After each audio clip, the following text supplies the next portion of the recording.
This is the 20th season of Bass Talk Live.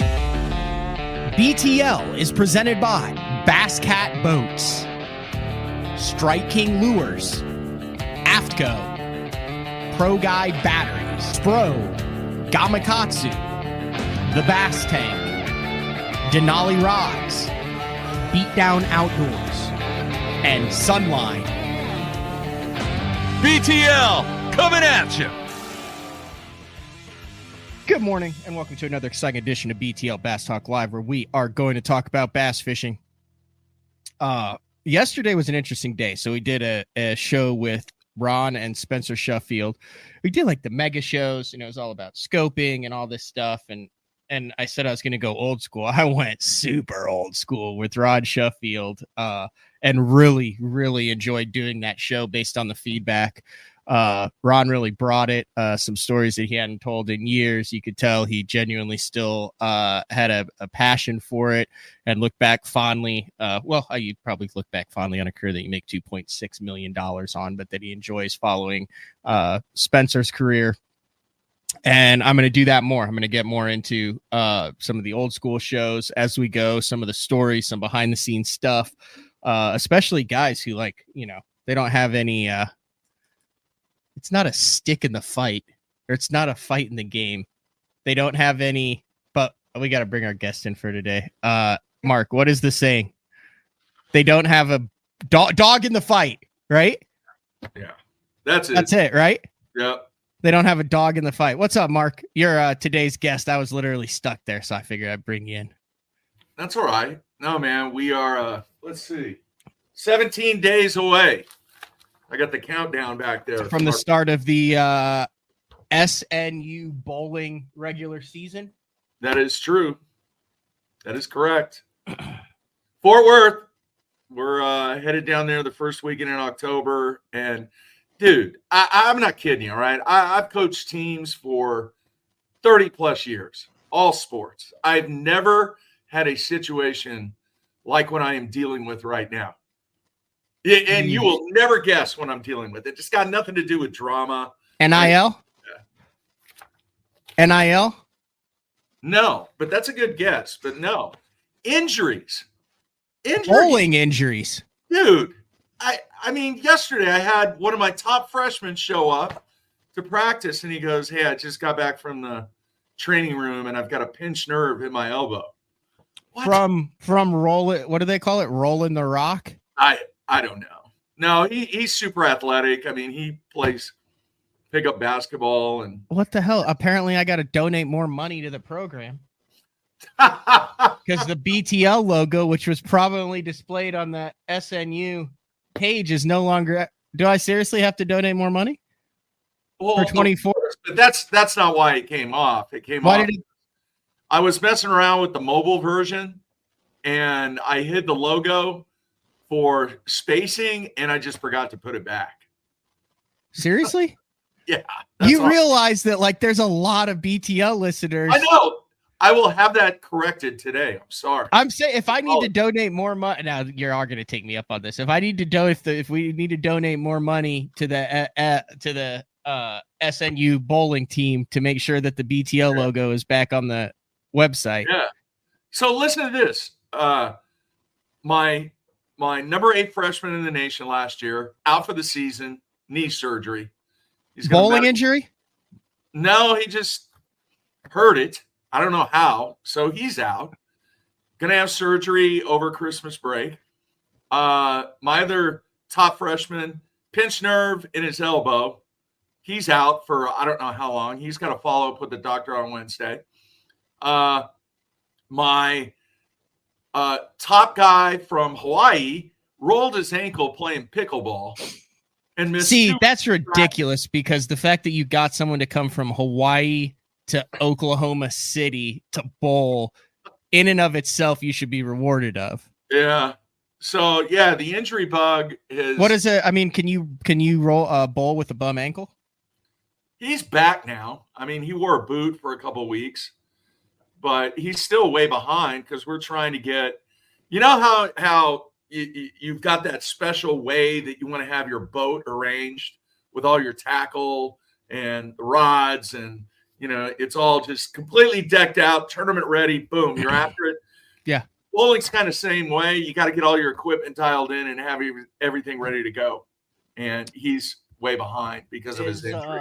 Is this a new video that we need to watch? No. Like how new is this? No, it's from last year. Oh, so we've already played the new look of college bowling video on the show.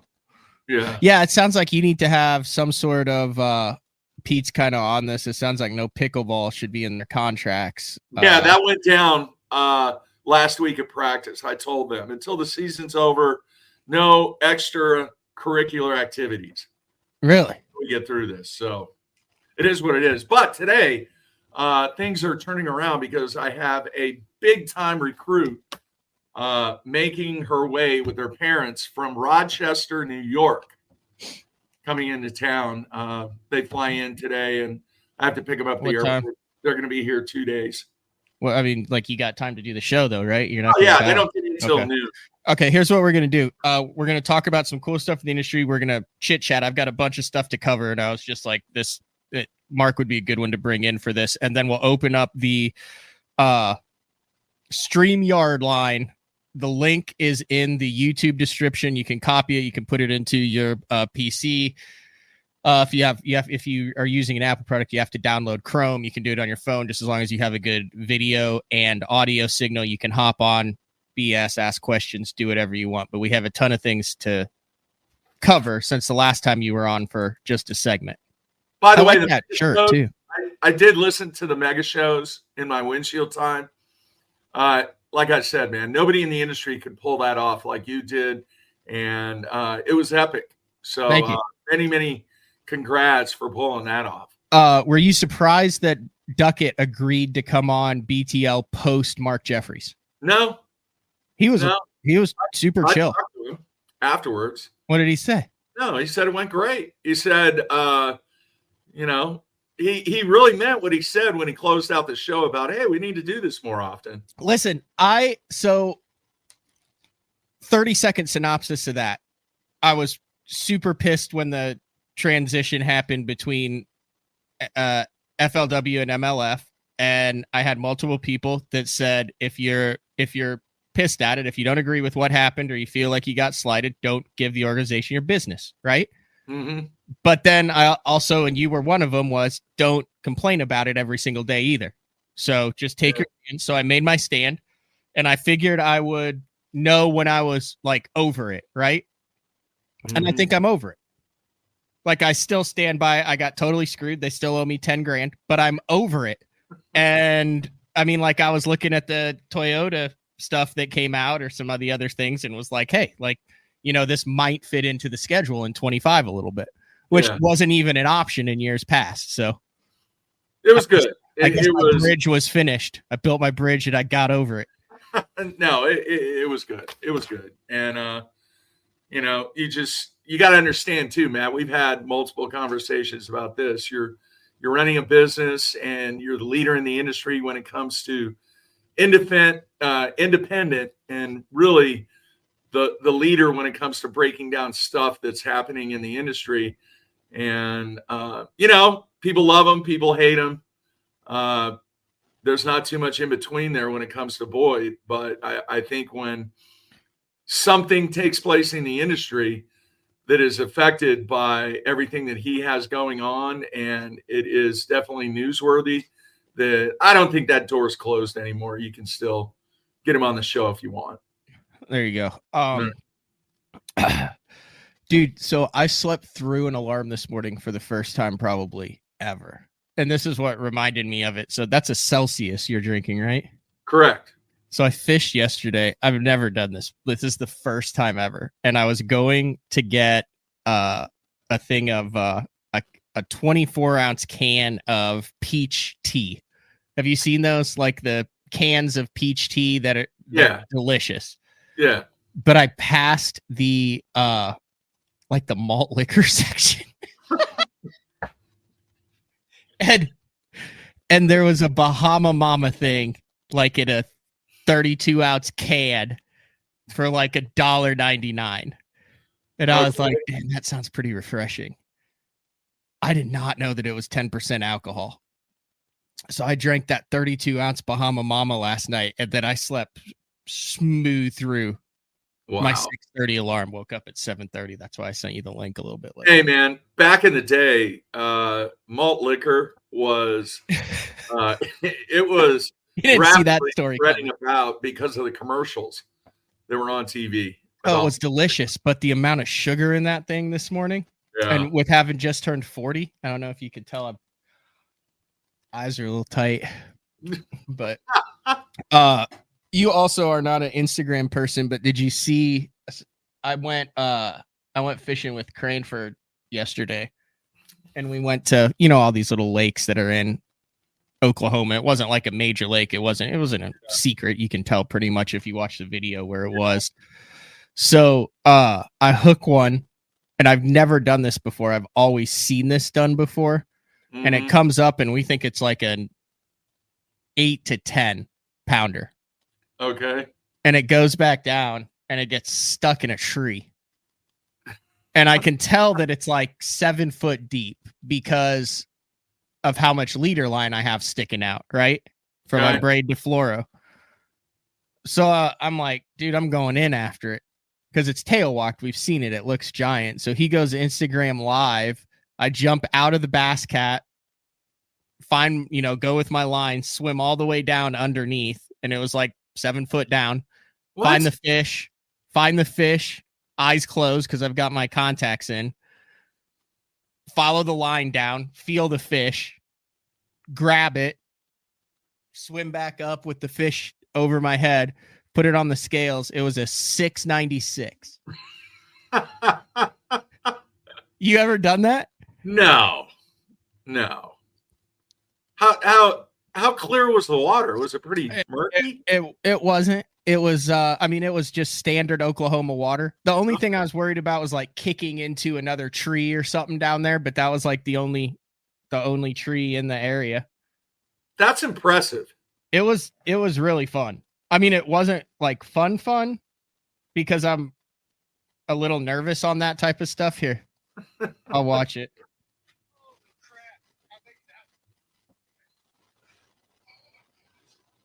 Oh, wait, that was after I got it out. Oh, okay. Can you not pull it up on Instagram? No, I'm not logged into Instagram on this. You can see it, right? Oh my gosh. I look at that farmer's tan. And I almost didn't post it strictly because of the farmer's tan, but then I said, screw it. I'm not trying to impress anybody. Oh, I'm following the line. I go down. It was right at 7 feet. And can you listen? Oh my gosh. Wow. Yeah. That's impressive. Yeah, it wasn't a bad fish. I mean, look at that farmer's tan. That's just hideous. But dude, that was literally just like a let's have fun and go catch big ones trip, which I don't think people go on enough. Like schedule that, right?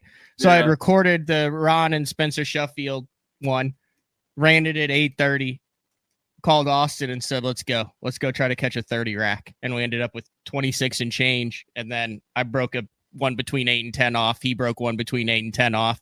I lost another big one. Like we should have been like mid 30s. Wow. Yeah. All right. Now, for the record, you have taken me out and I've witnessed your technique that you are trying to master. This was a different technique. It wasn't that.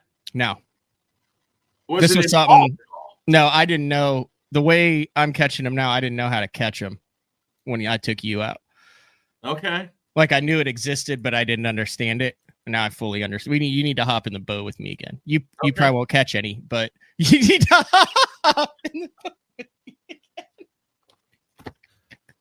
again. Confidence in your friend right there. Wow.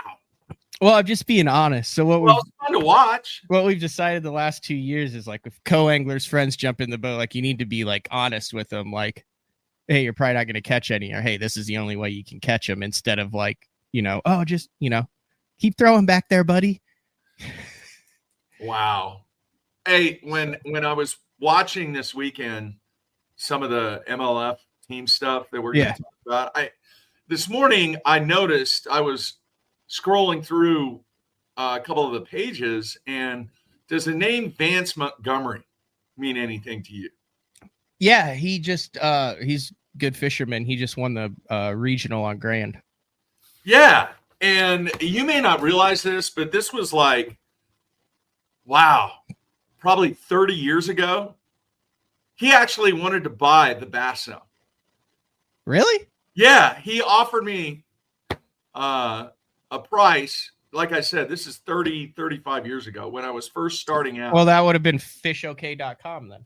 Yeah, it was right after. I still called it the bass zone, but yeah, he wanted to buy it. He was, and I don't know if he still is, a big time taxidermist. Really? Yeah, but he was a stick back then. But it was weird, kind of seeing him still be a stick in Eastern Oklahoma winning that. That's him right there. That's him. Huh? Yeah. No, Grand was brutal. So I've been.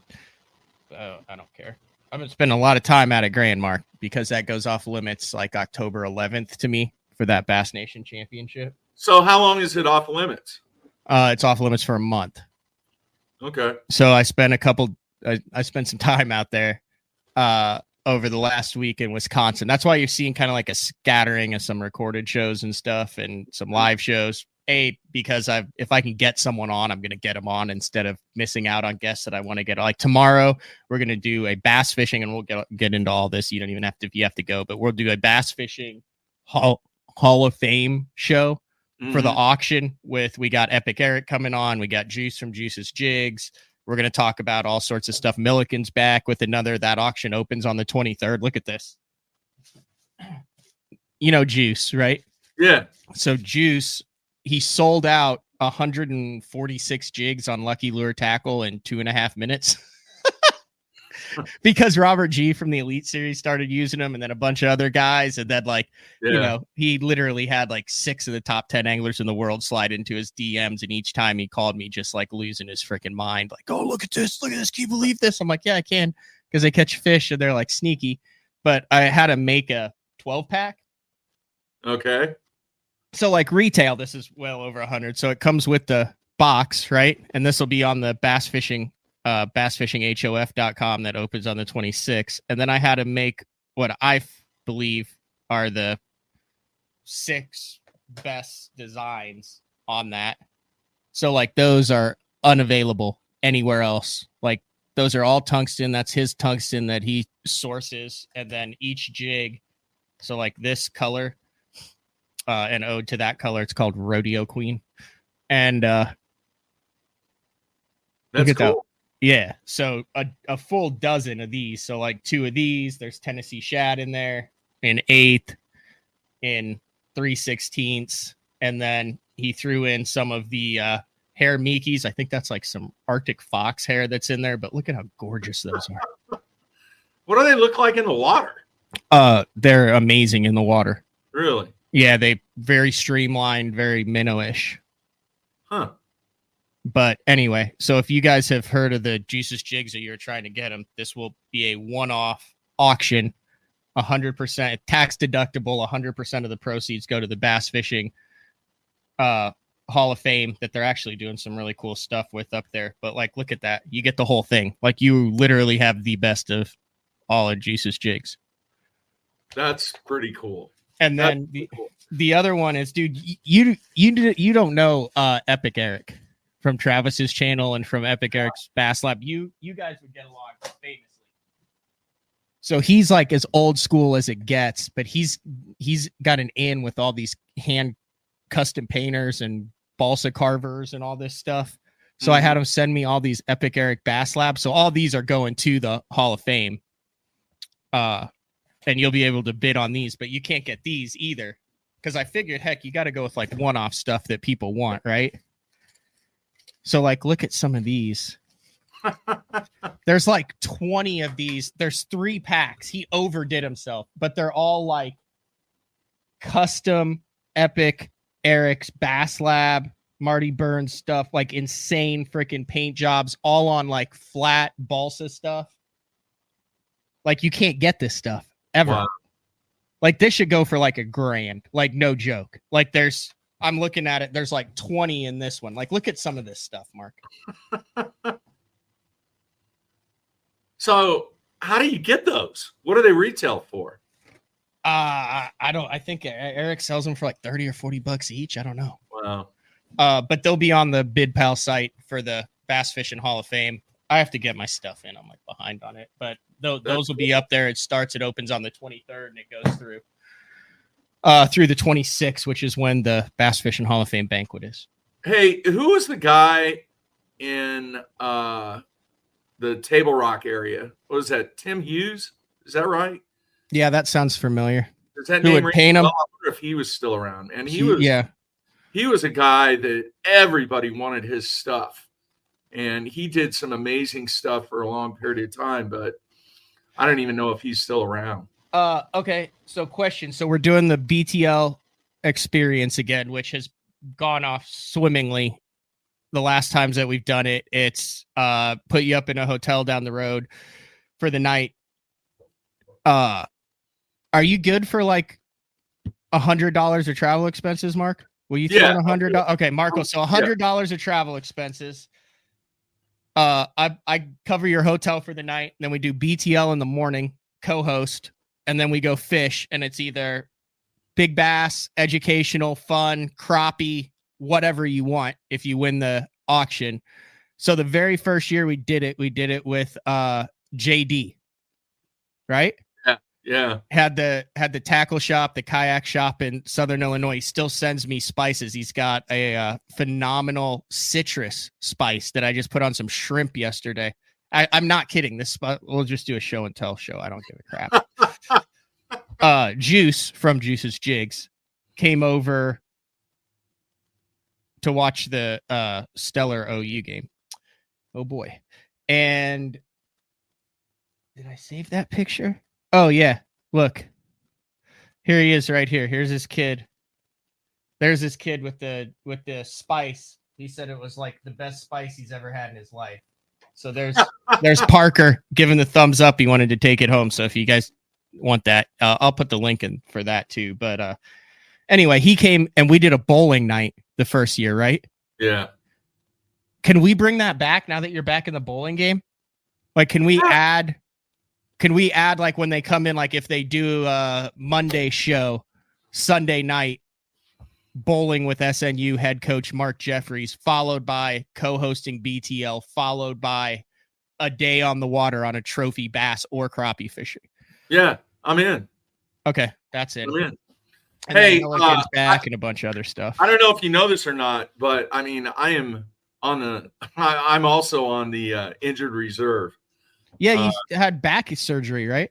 I'm having this set of procedures done. This is the final attempt to alleviate surgery. I'm not going to have surgery. I mean, I can power through it without surgery. I just will give up throwing the rock. But it's an interesting procedure. I don't know if anybody has ever been through it. That's the other thing in bass fishing. A lot of guys have had severe back issues over the years when they get in their latter years.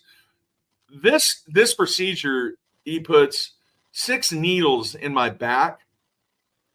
Okay. He does these weird injections. I'm not really sure what it is that he's doing. And then 2 weeks later, I go back for a second set of 6 injections. Then after that, they actually go in and they burn the nerves that are causing the issues in my back pain. You know who turned me on to this whole procedure?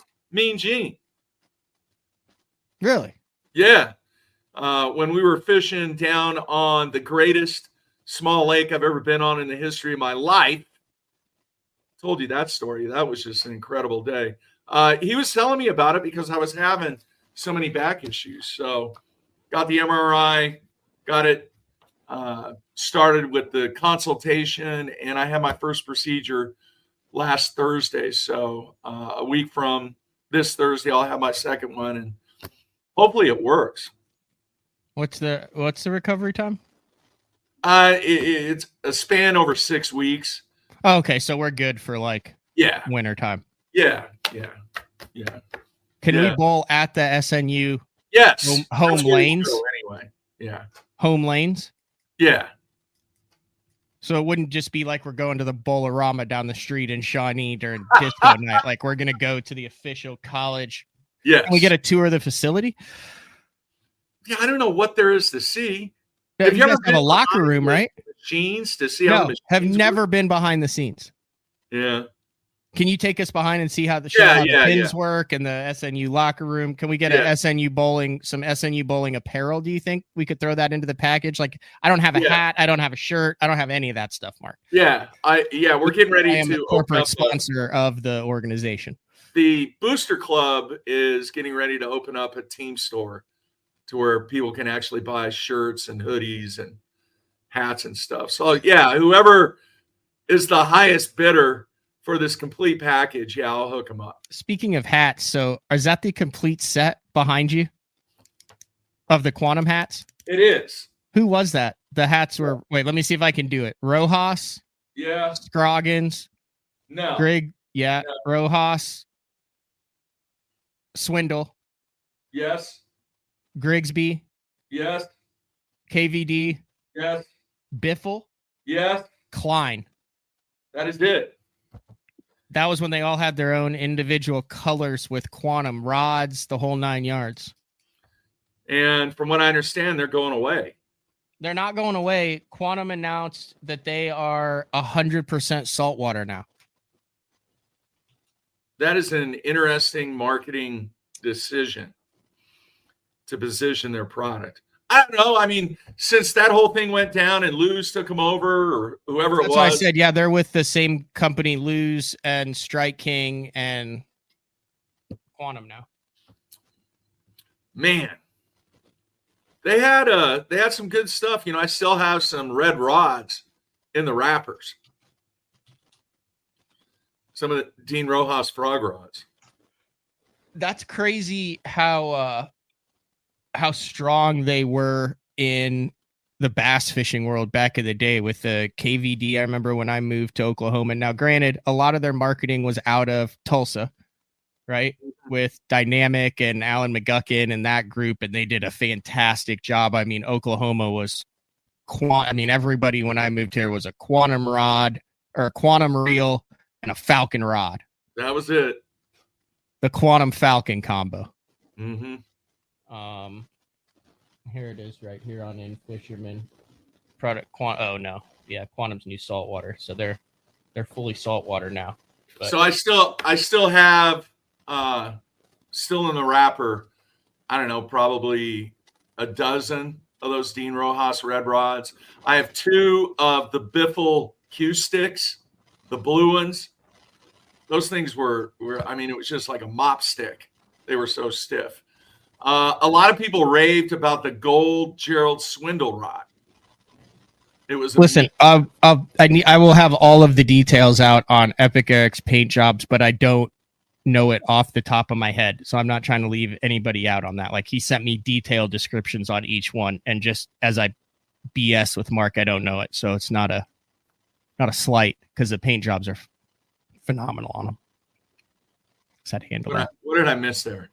He said, God almighty, the painter dude doesn't even get a mention. That's Hayden.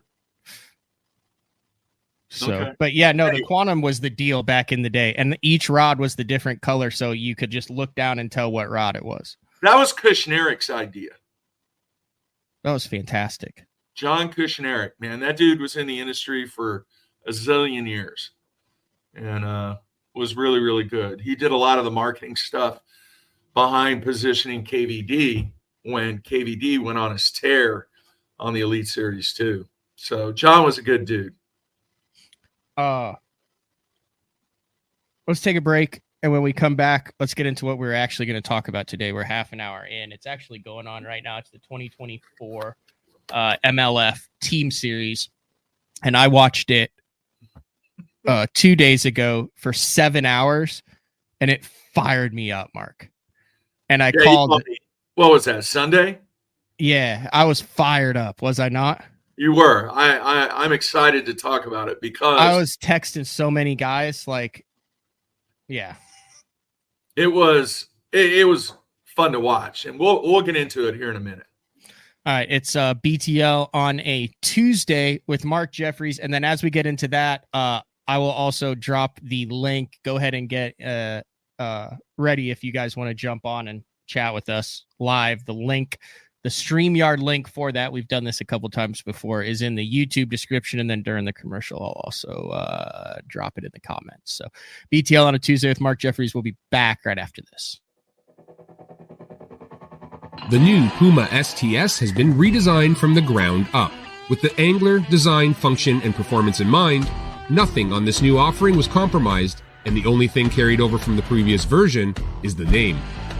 Based on the Soft Touch series hull that started with the flagship Jaguar, this new model is nimble and performs incredibly well at all speeds with either a 250 or 300 horsepower engine. Featuring a new 96-inch wide-body footprint, this hull measures out at 20 foot 7 inches in length.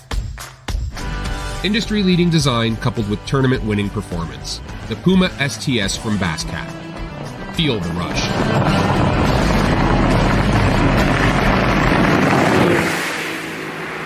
In 2023, we became a household name in the crappie fishing world thanks to Power Breaks, the game changer. Hey, bass fishing world, buckle up, because you're next. It's going to be fun. Welcome to the next evolution of our product line, Power Breaks Sidekick, designed to install right on your shallow water anchors. We are the first and only fishing brake company to offer a breakaway system. Just like with the Game Changer, the Power Breaks Sidekick has it as well. And it's not a matter of if you're going to need it, it's when. Power Breaks, the most durable fishing brakes available on the market today. Made right here in the USA with our rock-solid 2-year warranty. Hey, not all fishing brakes are built equally, and you owe it to yourself to find out why ours are different. Power Breaks Sidekick. Order yours today at mypowerbrakes.com. You'll be glad you did. Yes. Fishing isn't just a hobby, it's an obsession. Whether it's blazing hot or bitterly cold, bright sunshine, raining, or even snowing. Someplace, somewhere, there's a fish that's ready to bite. And as the angler, you need baits that will catch the fish anywhere, anytime, no matter the conditions. From throwing topwaters to cranking the depths, know the baits to throw. Choose Spro. Denali Fishing has me covered on the Bassmaster Opens, from their line of high-end rods, from the Android series all the way to the Tack series, the Novus series bait casting reels, all the way to the Covert series of tungsten in the cylindrical and the teardrop shapes. Denali has everything to keep me covered, whether I'm finesse fishing for smallmouth on the Great Lakes or flipping for largemouth in the slop down in Florida. The complete lineup is always on my deck and in my boxes. Denali Fishing. All right, welcome back, BTL. A lot has happened in the comment section since I went on commercial break, Mark. And yeah, so Epic Eric got on and said the two painters are TK Stanley. I didn't realize he was doing that at Tacklecraft. Tacklecraft is badass. And then John Pryor. I did not show those baits. Eric will be on the show tomorrow, Epic Eric, and we'll go through the baits and the boxes and all that. It's a Bass Fishing Hall of Fame auction show tomorrow. I just wanted to get a little taste of it today. And then, yes, that StreamYard link, if you copy that, put that in a new window in your browser, it'll open it up. You connect your audio and your video. And then if you want to chat with me and Mark, you can jump on and do that. So, all right, Team Series, probably the most fired up that I've been over anything that I've watched. I'll say the last 5 years of live fishing coverage online, and that includes NPFL, Bassmaster, television shows, YouTube content, and live content. You're fired up. It was fun to watch. So it was the first time. So here's what happened. So the Team Series is 3 years old, and MLF has been trying to figure out, this is my opinion on this, see if I'm wrong, Mark, on the business. So MLF is trying to figure out how to add value to their corporate sponsors to give them a little bit more bang for their buck on both TV and industry, right? So, you know, General Tire, Knighton Industry, whatever, Kubota Tractors, Toyota. So they were like, hey, we can do this team series thing since we don't do the cups anymore. And we'll make them fish out of the boats like we used to in the old school. They'll have to wear that jersey. So like Team GT or Team whatever. And then it'll be live, and then it'll also be on TV. And here's your market. That's how that works, right, Mark? Mm-hmm. Yeah, here, let me say this. All right, we talked about this. We discussed it. I actually had a plan on doing this 15, 16, 17 years ago. Yeah, how did you lose that? I had a hard drive that crashed when we moved the studio, because that actually took place when we were in Noble. And when we made the move from Noble to Moore, I remember when I was setting everything up, one of the hard drive crashed and I lost a bunch of stuff. But this is a concept that I actually thought that the fans and the sponsors and the organizations could all benefit from it, because, Matt, from a tournament perspective, that what guys and girls do on the weekend, what is it? What's the format? Team. It's team fishing for the most part. Now, obviously, you have the individual, boater, non-boater and stuff. But I would say across the country, the vast majority of what people are competing at is team tournaments. Or you're fishing with your buddy. You put two guys in the boat that you can learn a lot from, plus you make it entertaining, plus you put it in a extremely competitive environment. That's a home run. I don't care what letters or what organization is doing this. That doesn't matter. I think what they've done is they finally created a product that the vast majority of the fans that fish tournaments can get involved, they can get engaged, they can really enjoy what's taking place. And the fact that there's no FFS. There is FFS. I didn't see a whole lot of guys using it. The guys weren't using it because it's harder when it's a team tournament. I agree with that. There's an active target too on those boats. What I saw, these guys were up in the middle of the pads, and they were flipping boat docks, and they were in the middle of the reeds, and just it was so much fun to watch. To see what these guys were doing. They were catching smallmouth, largemouth, and it's still going on. The competitive element that they have placed these guys in to compete against each other, absolute 100% home run. Has anybody complained about it? Have you heard it complain? No, it's the best thing. It's the best thing. I texted Jacob Wheeler, because regardless of what he says, we all know Jacob Wheeler has a lot of pull over at MLF. He's like, oh no, I'm just another BS. You're Jacob Wheeler, you're the number one. I said, cancel the BPT, blow up Red Crest, go all in on Team Series. I just think that now is the time. I actually called Boyd and talked to him about the team thing. And they are going to really kind of bump up the marketing and really position this, because he agreed that this is something that he felt the fans, and for generally the most part of what people do from a tournament perspective, this is a cool concept that most of the people that enjoy team tournaments can actually relate to. Here's the other thing, Matt. Let me tell you this. Part of that presentation that I put together many years ago, can this format, and hear me out on this, can this format work at a state level? Now, hang on before you say anything. What I'm saying is, let's take the state of Oklahoma. You have really, maybe 3 regions. The West doesn't really have a play when it comes to tournament fishing. You have Northeast, you have East, and then you have kind of South Central. Okay, so let's just take towns, for instance. You got Grove, you got Eufaula, and you've got Kingston in the state of Oklahoma. What if somehow, some way, you could actually put together a state league where you have maybe 4 teams? I don't know what the right number is. Maybe 4 teams from each of these areas, and you actually create a league of which it's a different format. In other words, you're paying league fees every single weekend or every other weekend or whatever it is that you're fishing these leagues. Let's say the league fees are $200, $300, maybe $400, maybe $500. I don't know what the right number is. Then you compile standings over an entire 12 event period to where there's no payback in each tournament, but your payback actually comes from how you finish in the standings from the 12 head-to-head matches that you have in these, 12 teams that exist in this league. Has anybody ever done that? Has anybody ever thought Not about that I'm aware of. So let me take this one step further. Can you not do so? MLF has messed with the team series. We've seen it in the TTBC in the past. It's not the first time they put two guys in the same boat. It's not the first time they've had teams. But the way it works this way, and we'll get into why it works, is two guys in the boat, team fishing, just like it is in a Nichols, just like it is in a Skeeter, just like it is in a Texas team trail or an Alabama bass trail, whatever, right?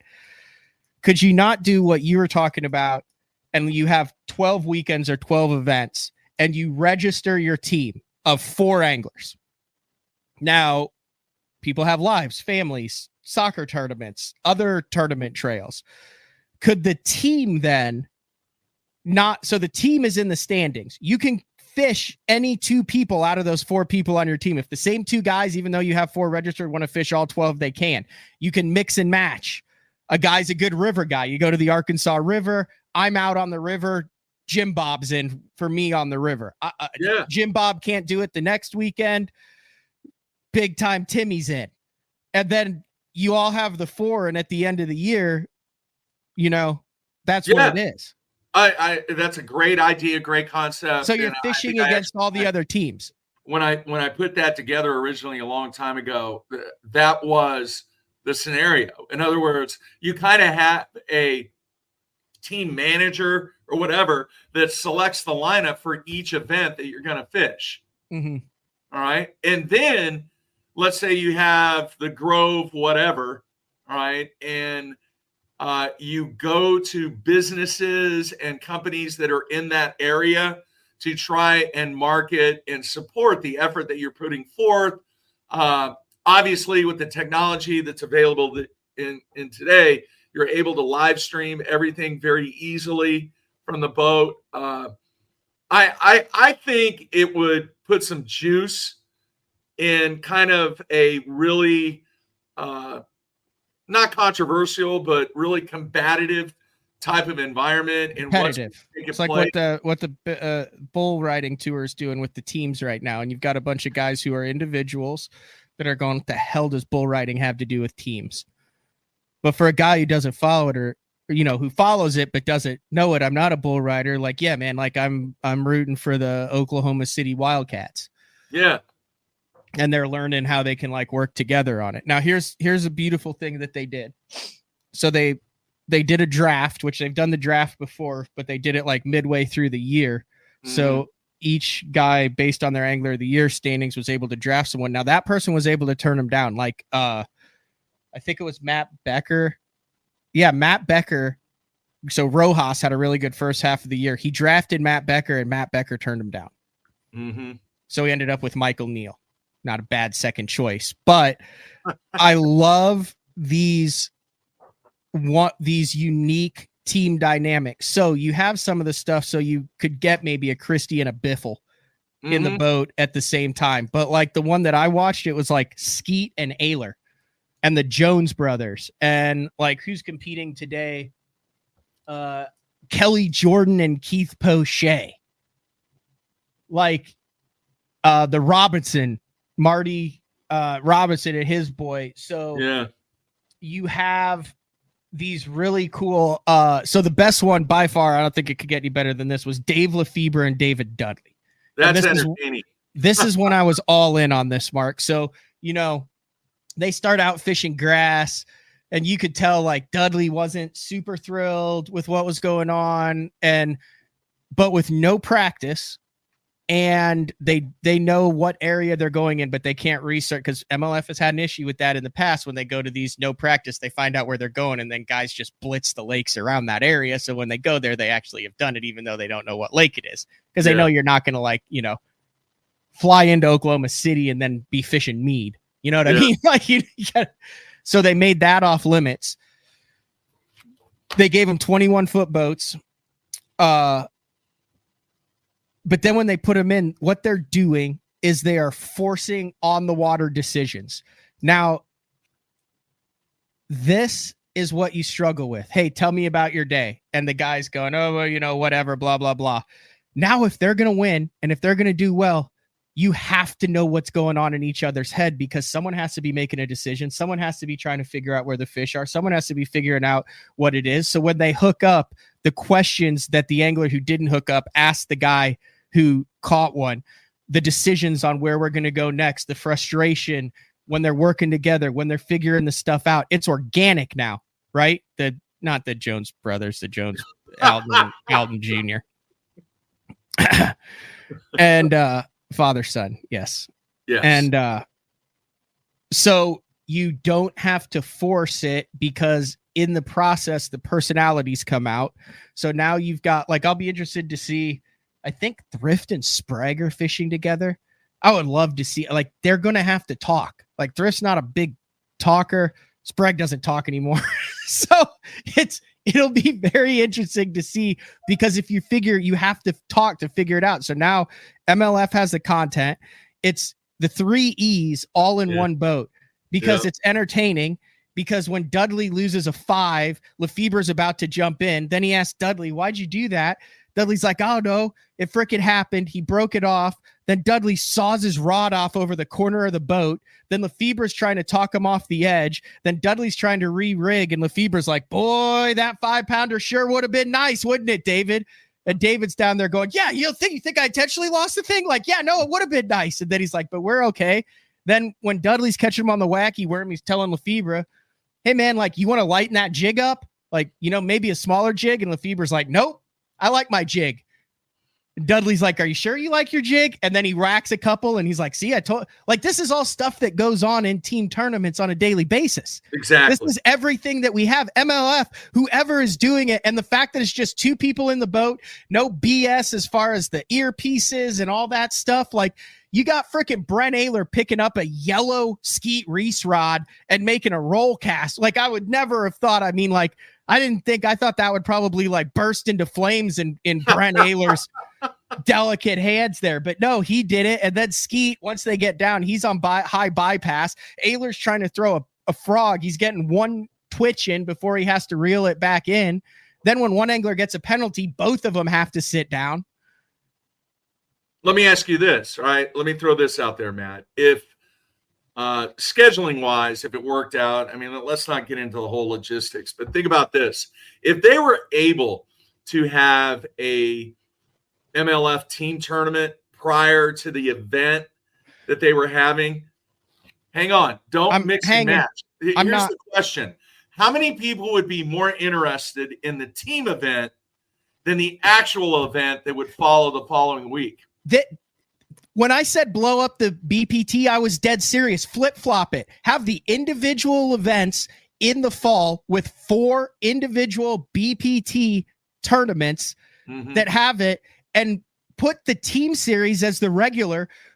Make it a $10,000 entry fee, so it's still $5,000 for each.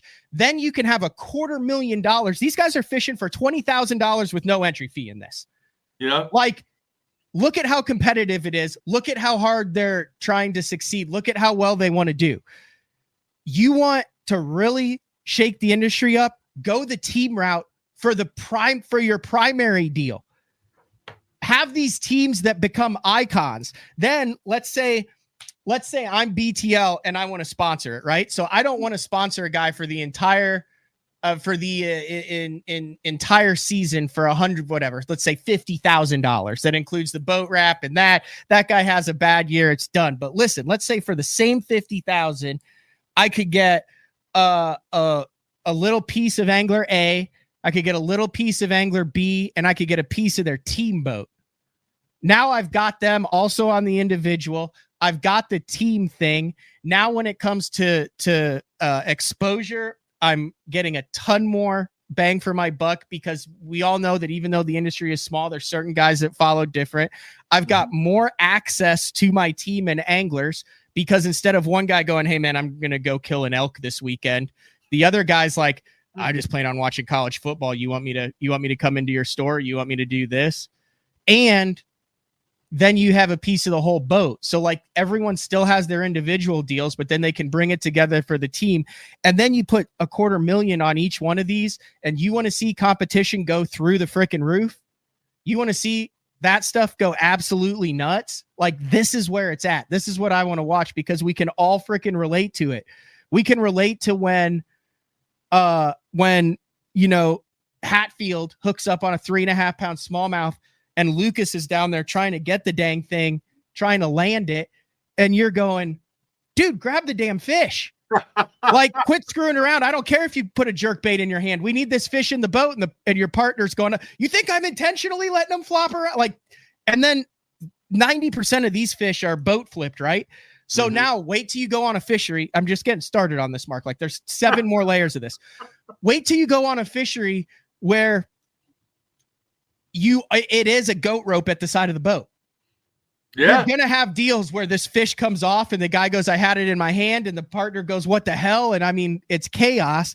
And then there are 4 boats on the water at a time here. Now you could go up to 8. You could do whatever you want.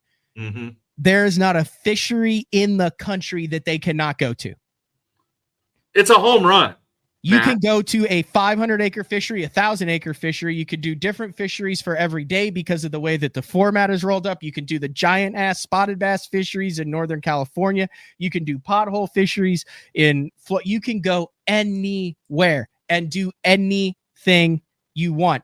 Plus, there's the next one, Mark. The resources that it takes to cover this are half of what it takes to cover an individual event. You need half as many referees. You need half as many TV camera boats. You need half as many freaking resources, because instead of spread out over the individual, you got 4 guys in one boat. Now give them 6 months to get ready as a team. Throw an alternate. So 3 guys on each team, even though it's 2, or just keep it 2. I mean, I'm fine with just keeping it 2. The problem arises, you do have guys who go on injured reserve. You do have things that happen. So if you take a alternate from the Tackle Warehouse Pro Circuit who is not fishing unless the angler on that team gets on the injured reserve, I think that's the way to do that. So then you would have, whatever, that guy, the team then would draft someone from the invitationals who's trying to make it up to the BPT. Give them 6 months, let them fish out of their own boat.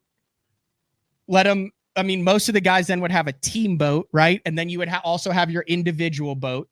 Now, a lot of the guys, if you have less BPT individual events, those things do not excite me at all. They never have. They never will. It's not the Bassmaster Classic. It never will be the Bassmaster Classic. No one ever dreamed of growing up so they could fish red crest. That's the facts. But you know what a lot of people did dream of is, dude, like, we smash them today, we win a boat. We smash them today, we're the freaking Nichols champs. Everybody looks at us, and out of the hundreds of guys on Grand, we figured it out. Bet, like, this is where it's at, Mark. Rant over. I mean, can you name some of the dominant teams in Oklahoma? And I'll get to my point. Yeah, 100%. Head and Carrier. Yeah. I mean, they dominated for years on Grand Lake. But everyone has that on their Wednesday nighter. Every Wednesday nighter has the team that is the GOATs. Matt, will the fans accept it? Will the fans? Yes, the fans will 100% accept it. The fans haven't accepted the BPT in 5 years, Mark. They can't accept this any less. That's what I'm saying. I think it is revolutionary from the perspective of nobody has tried to position professional team tournaments in the marketplace until what they've done right now. And they tried it the last 2 years, and their format sucked. This is the right format. This is the right format. 2 guys.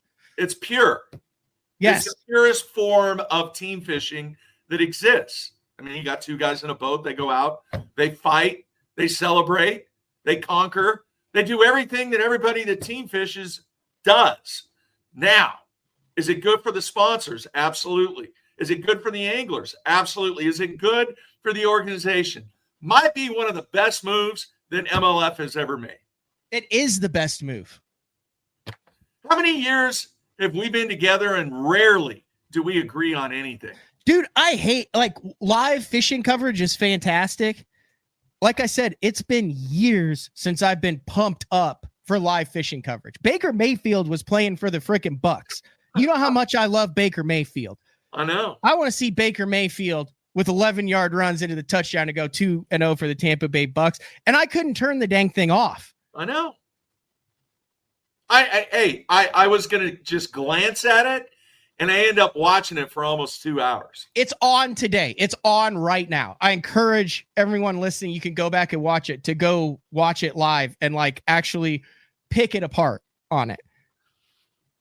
I have not heard anybody or seen anything that people have any type of dislike or. You know what? The anglers absolutely love it. I get it, man. And we're going to see if they run with it. That is the big question, is are they going to capitalize on the opportunity that exists from the feedback and from the, hopefully the success. They need to flip it from this format. MLF needs to flip it. They need to be a $250,000 tournament team series that has unique individual tournaments.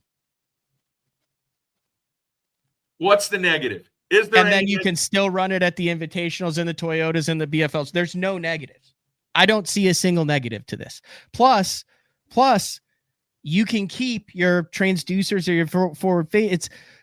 It's very hard for two guys to scope at the same time. Even when you've seen guys up there like that, you know, they're casting. I asked a couple of them. They said it was up there, but yeah, it didn't look like there was much forward facing. But if there is, here's the other thing you're going to see. You're going to see so many double hookups, and you're going to see so many guys. Like I said, picture this. I said, picture the spotted bass deal where you got the two guys in the boat and one guy freaking hooks up and the other guy's reeling in and he's got a spoon right there. And the guy's letting the fish at the side of the boat and they're doubling up and they've got it in freaking tandem and they're just catching fish after fish. You go up north with the smallmouth on fisheries where the fish follow it back to the boat, the follow-up cast, the double hookups, all that stuff. Like that is exciting. And they're scoping like every single team tournament and stuff. So that's a whole different way of learning it. Like, how do you make the guy efficient instead of saying, stand back and watch, Junior? Great point. Like, I loved it. I loved the fact that Alton Jr. was up front and the old buck Alton was freaking smoking them, because then they have the individual stats next to it. How many fish they've caught that day, who had the biggest fish. Like, I think Alton Jr. had like 5 or 6 pounds. Alton Sr. had like 20 something pounds. Like, it was just unconscious with the spinning rod and a wacky worm. I agree, man. I agree 100%. It's a home run. I benefit nothing from this. BTL benefits nothing other than having great content and enjoying talking about it, and then having both guys on for the team or one guy on for the team. I know. I mean, dude, it wasn't that long ago, and it still is, where it's like, hey, you know, how long are these leagues going to be around for, right? Like, dude, now there's like genuine excitement around. I'm really going to be curious to see what their numbers are and whether they're. It's going to be bad numbers. It's over NFL weekend. It wasn't publicized very well. This is the first year that they've done this format. I think this is a trial run, and they friggin' hit a home run with it. There's not a single angler that does not love this format. There's nothing bad about it. Now, here's some of the things. What do you think? Would it be more network TVable and consuming if it was a 4-hour match with 2-hour halves? That's an interesting concept. I would say yes. Yeah. Because now you actually have a head-to-head competition, you know, team versus team, of which a lot of people, obviously, they can relate to that format because team versus team, whatever sport you're doing, that's an aspect that a lot of people that aren't familiar with the game itself can relate to. Especially, what's one thing that takes place? It doesn't matter who's fishing together. There's a couple of things that always happen. One is chaos. Especially if you're having success, there's always some type of chaos that happens during that 4-hour period. The other thing is the agony of defeat. You know, something critical takes place and it's captured during the competition, and that's something that people talk about all the time. I mean, it happens in any sport. When you have something where you have the old wide world of sports, the thrill of victory and the agony of defeat, whatever takes place over that weekend, people are going to talk about. And even though the fishing industry generally and the fishing fans generally a swimming pool compared to an ocean, I think people that are fans, if something took place, they're going to talk about it. Just like with the Cowboys this past weekend. You just paid Dak $250 million, and he goes out and he has one of the worst games he's had in years. You know, what is the end result in paying a dude that much money? Well, people are talking about it now. Well, I think if you have chaos in this team series or excitement or some compelling moment that is going to lead people to talk about in this series that they can relate to. If you fished a team tournament, you can absolutely relate what these guys are doing in the boat. So, I mean, we can constantly go around in circles in this. But if I was MLF, I would capitalize and do everything I could, just like you mentioned, to market and focus just a ton of your product positioning with this product. It's really cool. And this is for 20K. What I'm saying is, imagine if this was their primary.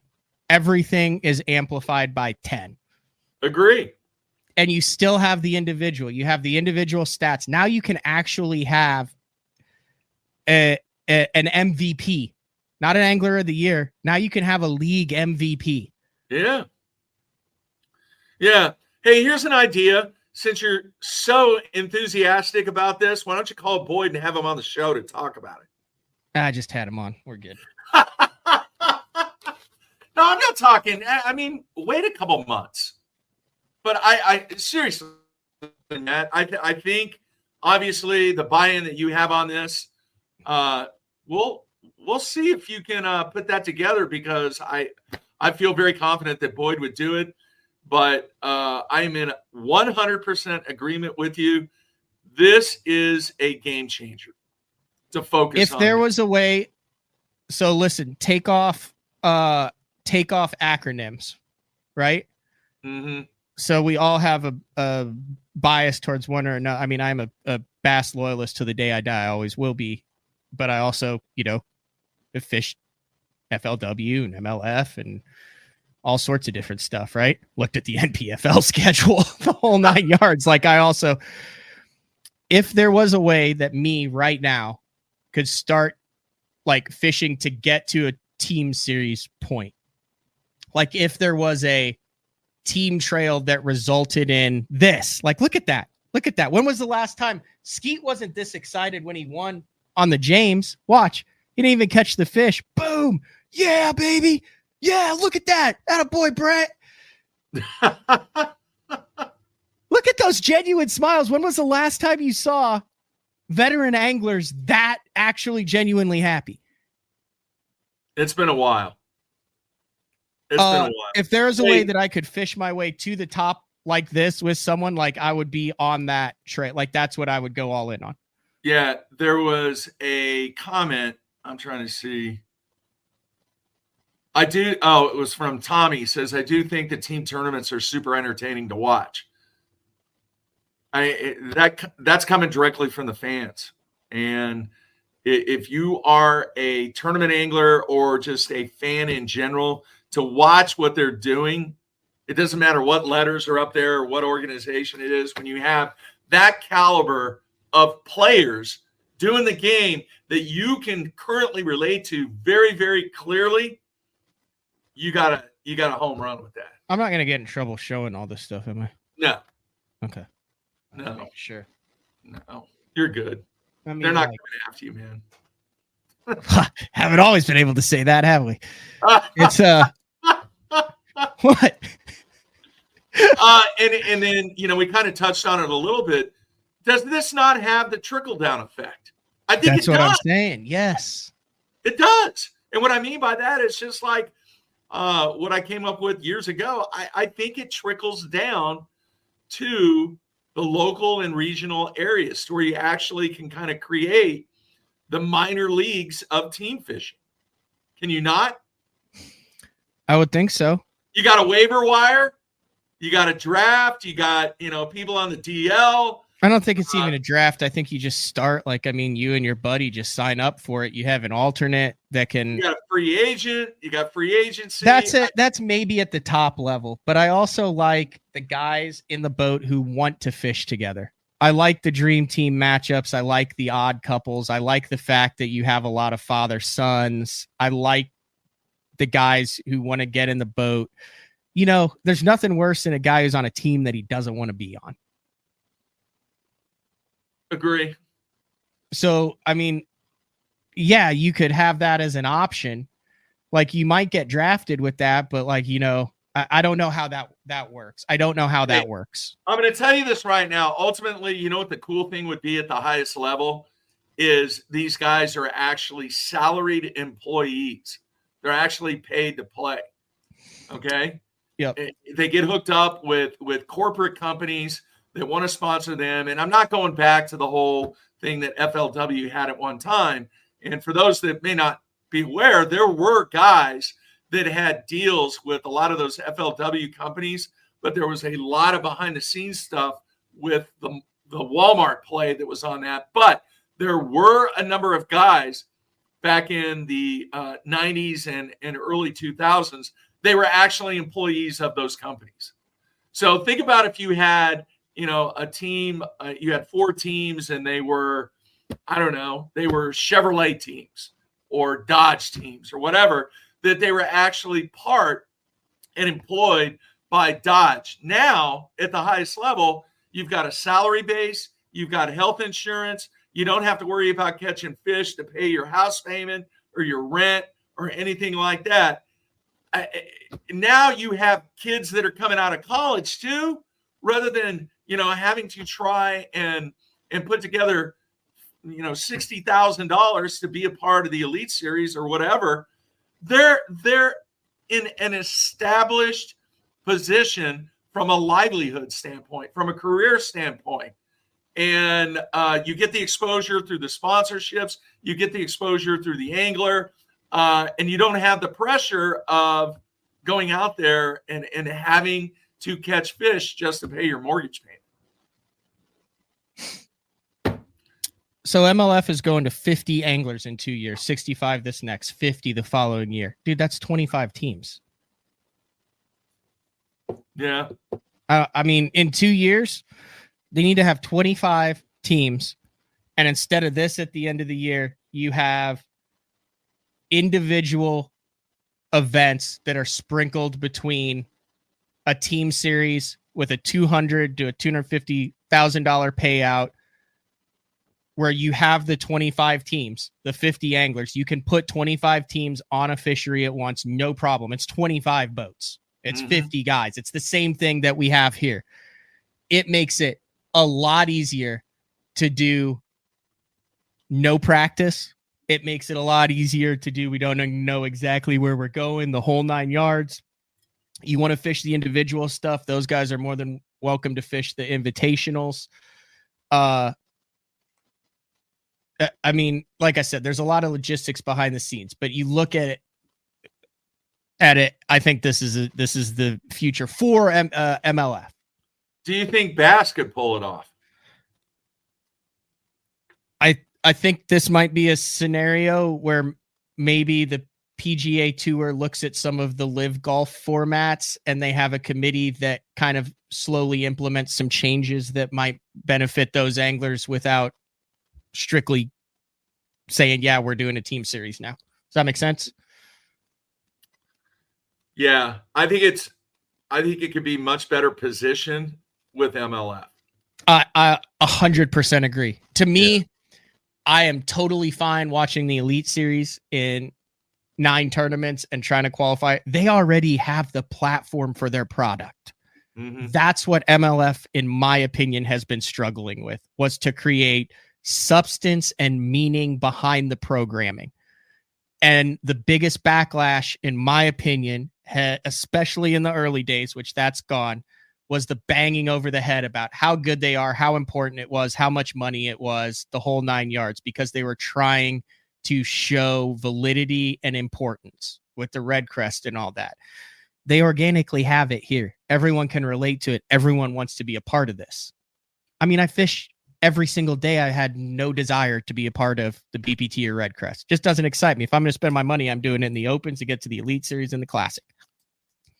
But I will spend some money to get on a team series like this. Eric on the comments has a great point. All the college level stuff right now is team tournaments. Yeah, that's fantastic. Yeah, it is. It is 100%. There you have your kind of your resource. And high school's team tournaments. And we all fish team tournaments. Home run, dude. Now, the individual tournaments, still love them, still want to compete in them. If everything was team, no. But with what they've said, with what they've stated, with what their mission is, with what they're trying to do, with what the anglers have said, in the climate that we're traditionally in right now, this is the deal. It has been many years and very few times that we've actually agreed on a lot of subjects, but I am 100% behind you and agree with you on this entire potential and possibility, because it's the juice that I think MLF needs for separation. And there's so many times in business, even though they're trying to collect the same type of angler to get to that point, and in any business you have a lot of similarities, but at the same time, Matt, you have to create separation that makes your product better than your competition. And I think this is something that definitely makes the brand much better than it was or is. And Mark said the first team series event wasn't much fun to watch. It was a blowout. I don't know if you're familiar with the Connecticut women's basketball team for a number of decades, or the Oklahoma softball team. I mean, you're going to have blowouts. That's competition. I hate anything that handicaps or prevents the possibility of a blowout. Yeah. If you're that much better, kick their ass twice and bury everyone. Yeah. Good on you. You figured it out. Everyone had the same playing field. Once you start messing, trying to keep it close and add drama to it, that to me is where the issues arise. If you figure it out that much better, hey, guess what? Yeah, this round, not close. But the next round, it might be a 1 minute buzzer beater 2-pounder. Agree. You know what I'm going to do? Later this week, I am going to reach out to Boyd and talk to Boyd. Talk to him a little bit. And just see what his thoughts are on this. As I mentioned, I talked to him on Sunday, and I think there's going to be some emphasis placed on this team series thing. How long would it take? Like, let's just say hypothetically, they're like, yeah, we're going to flip it and we're going to do 4 individual events and we're going to do 8 team series events. How long would that take to actually be able to do that, do you think? With the structure that they have in place, fairly quick. All right. Probably the biggest challenge that they would have is you have companies that have paid for sponsorship for a specific product. Now you got to convince them, hey, stay with us. This is what we're going to do. It's going to be better for your brand. This is live right now. Dude, those are sick Knighton jerseys. Are they not? They are. I mean, every single person that fishes for the most part and fishes team tournaments, they can relate to that shot right there. Can they not? Yeah, absolutely. Now, what you can't hear, because I don't have the audio, is, they're talking about, hey, are you hitting this? Like, it was cool. You'd be like, Lucas is a big fan of ladders, I found out. The man loves a good skip by a ladder. Every dock, did you hit that ladder? Did you get behind that ladder? What about that ladder? What do you thought of? You hit that ladder from this angle? How about that angle? So now instead of Keith Poche just going down the bank grumpy, he's got to talk to, who's he fishing with? Kelly? Yeah. He's got to talk to Kelly. I don't recognize Kelly with the gray beard. He's got to talk to Kelly about where he's fishing on this, right? So like where is he, what are you hitting? What are you throwing? Where was that bite? Like it's totally organic. The strategy that's involved in team tournaments to be able to watch, are they both throwing the same thing? Mm-hmm. Are they doing the same thing? Is there something unique about what one guy is using compared to the guy that's in the front of the boat? Are they tackling and trying to target the same type of structure? There's so much strategy involved. And from an education standpoint, I'm not saying this is the first one that does it. You can go on TV, you can watch the Triple T, you can watch, there's a bunch of Alabama Bass Trail. There's a bunch of stuff that's got the team series. The Skeeter Trail. Well, no, I'm talking about that's televised or that has live streaming. That are team series with guys in the boat. But the one in Texas, what is it? That Texas Team Trail? Yeah. Triple T's? Yeah. But these guys, this is what they do. Like, these are the guys we know. These are the superstars. These are the pros. And it's a totally different vibe. Agree. So let me ask you this. What do you have coming up? I mean, what are you doing fishing wise the next till it starts snowing? So I have the Bass Fishing Hall of Fame next Thursday. Okay. Then 2 days after that, we're going to have a whole week of Sunline shows. I'm going to Japan for 5 days to tour the Sunline factory and go to tackle stores. Can you be live? Bass Champs. Yeah, I need to talk to you about that. So I have AT&T has the deal where $12 a day you can do international. Like this year, I'm Europe, Canada twice, Mexico, and Asia in the span of 6 months. That's pretty cool. So yes. So I need to talk with you because I need you to just get the show going there so then I can StreamYard in from Sunline. It might be 3 a.m. You're just gonna have to work with me on that. Doesn't matter. I'll help. I'll help you. And if you can't, I'll have my assistant help. But if you can do it, your assistant, you have an assistant? I'm working on it.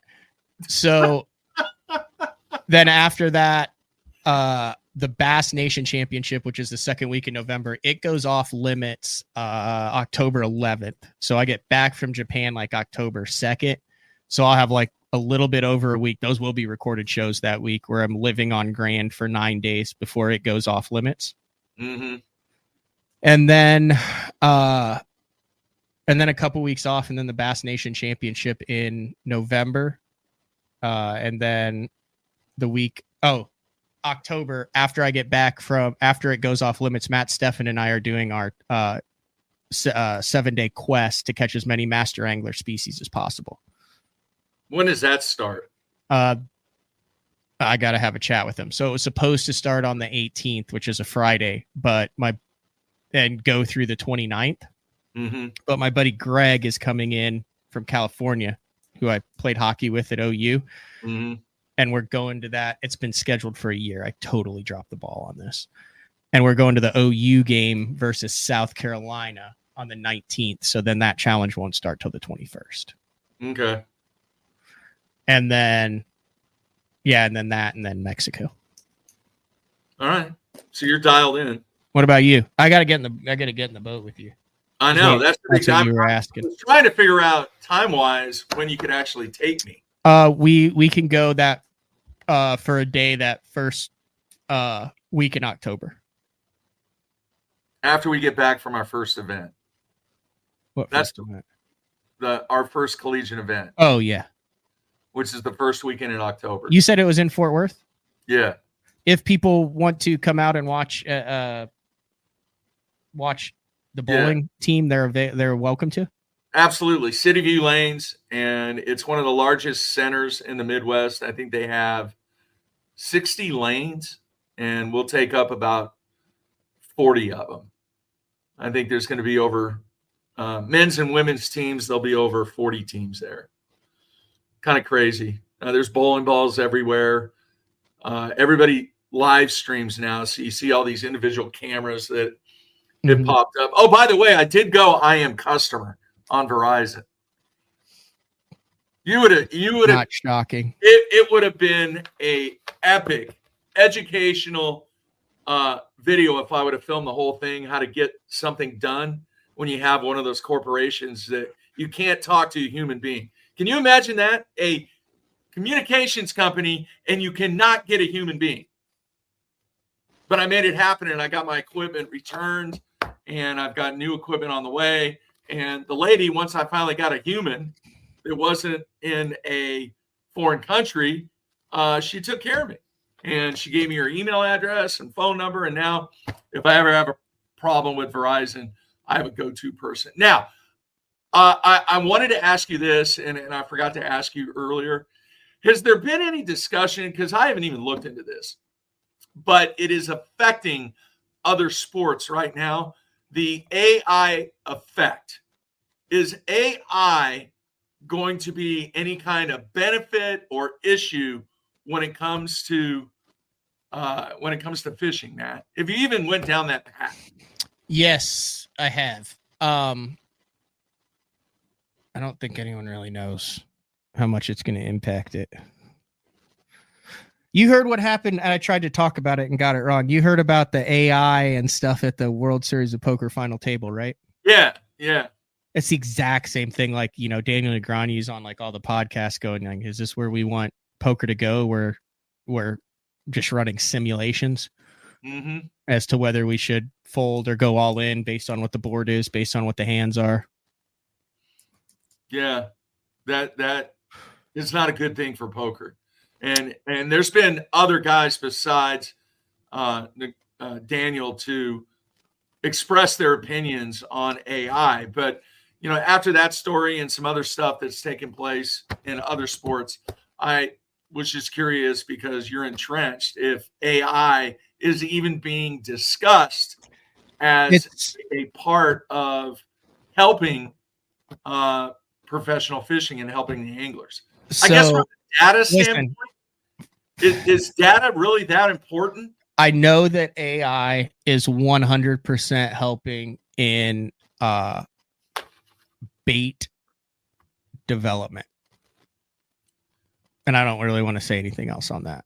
Okay. It's pretty mind-blowing what I've actually kind of witnessed, as far as like, hey, we want this and this and this and this and this and this.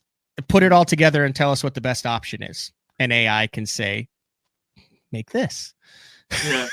Well, in bowling, some of the discussion that's taking place right now from a data standpoint, based upon the condition and the reactions that you're seeing on the lanes, somebody is actually trying to get AI involved in making the decision for you what would be best to either make a ball change or make a move.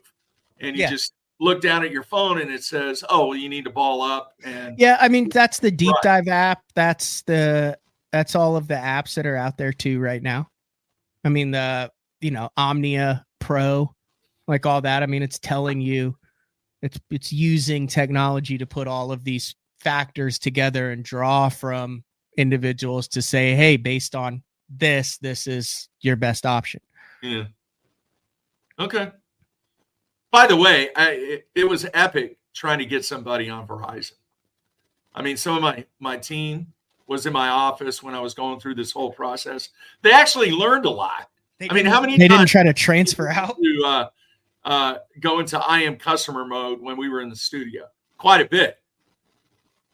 And I usually left for it. It was just high anxiety for me. But see, man, part of that is people that did that to me when I was at UPS. Yeah, but then do you not understand like the level, like how it impacted your quality of life? So you could be like, okay, like I'm going to treat this differently instead of like return the favor for high stress and anxiety. Like I have no problem with it as long as they're trying to be as helpful. Like there's no reason to raise your voice or get upset or go into I am customer mode, as long as the person that you're dealing with is being as helpful and respectful as they can be. Agree. So, like, get this. So Court had an overnight last night. She just wanted to get something to eat. So she orders to go from Chili's. And she walks over there after she orders it. And she's the only one standing in the to go. And she said like 6 employees walked past her at Chili's, didn't say anything. She even tried to get their attention, blatantly ignoring her. Mm-hmm. Then one, she said, go stand by the wall. And she's like, oh, sorry, I thought this was where to-go pickup was. She goes over to the wall. Another employee comes over and goes, what are you doing standing over here? So she's like, what the hell? So all she was getting were these wontons, right? Mm-hmm. And she said she's waiting and no one's helping her. Disaster there. Like, I'm done with Chili's. And so she apparently upset them by asking where her order was. So they give her the order.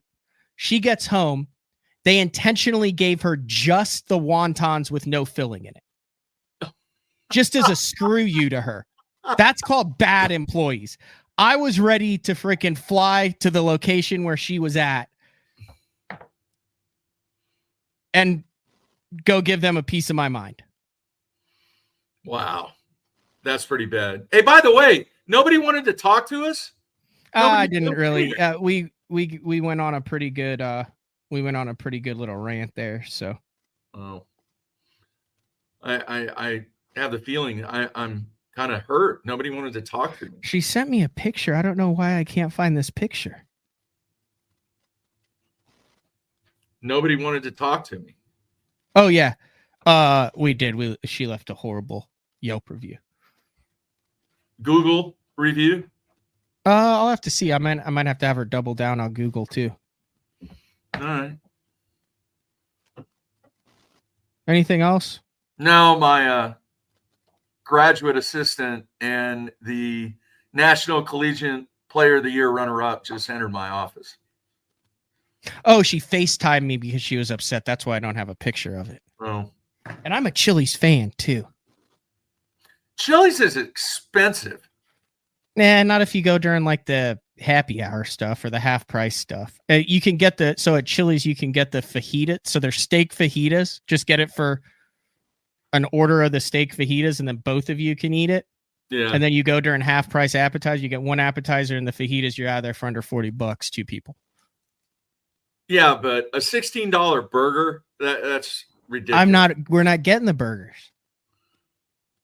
Too much. Stay with the steak fajitas and happy hour. At Chili's? Yeah, somebody makes a great point. I'm not going to Chili's for fajitas. You're missing out, Ryan. Chili's has amazing fajitas. Now I'm talking good about Chili's.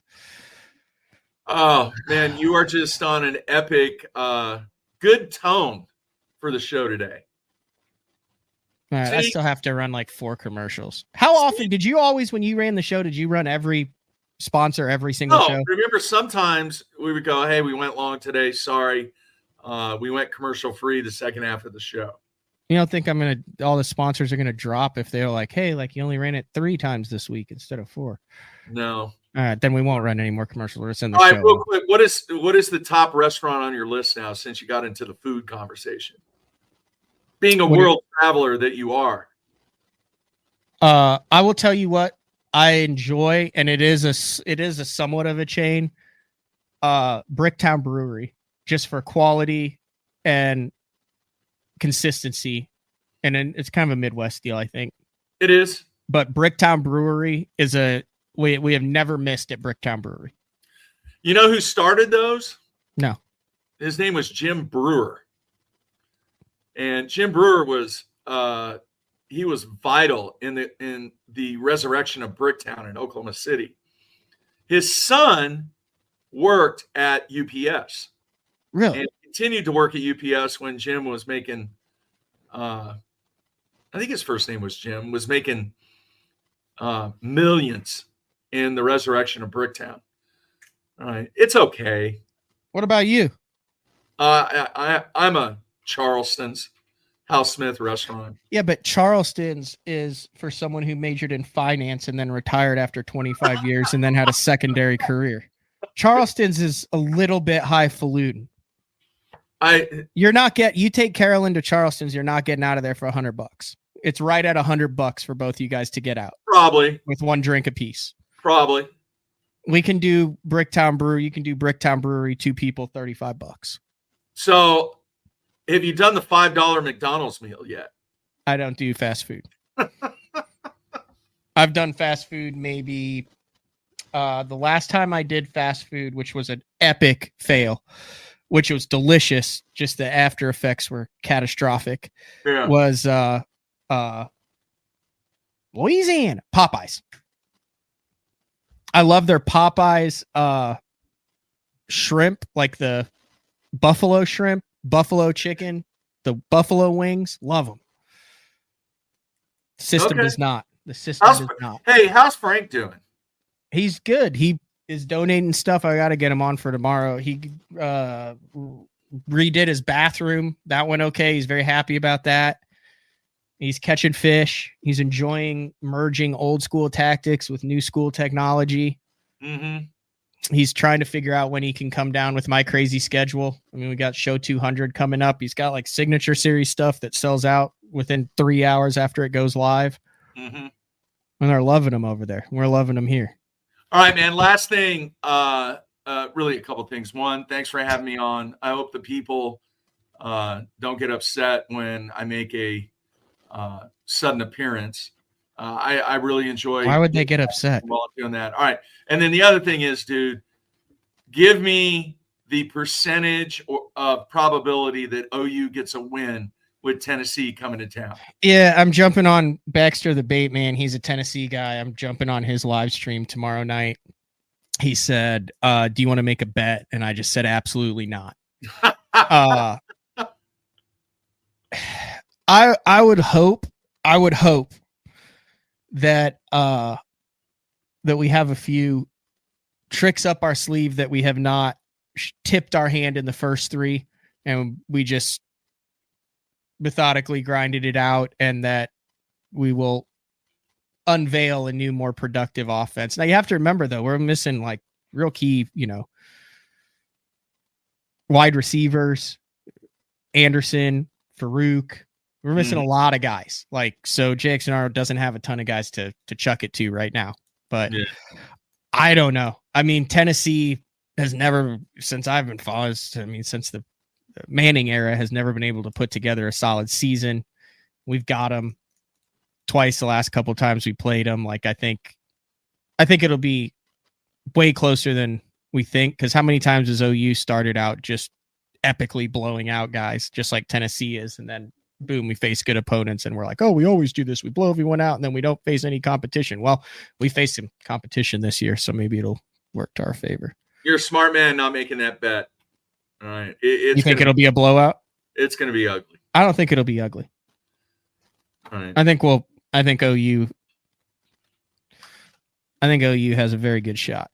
All right. We'll see. I have faith still. We are 3-0. All right. I am holding you to the first week of October to take me out. And what do you want to do? I want to watch you do your thing. I don't know. Is the crappie biting by then? The crappie are always biting. Maybe do a little crappie fishing and do a little scoping and do a little old school fishing. I don't know if there's a place like that exists. Is there? Yeah, any lake you can do old school fishing. You can do whatever you want on any lake. No one's forcing you to choose any technique. Well, I want to go catching. Okay, I don't want to go fishing. I want to go catching.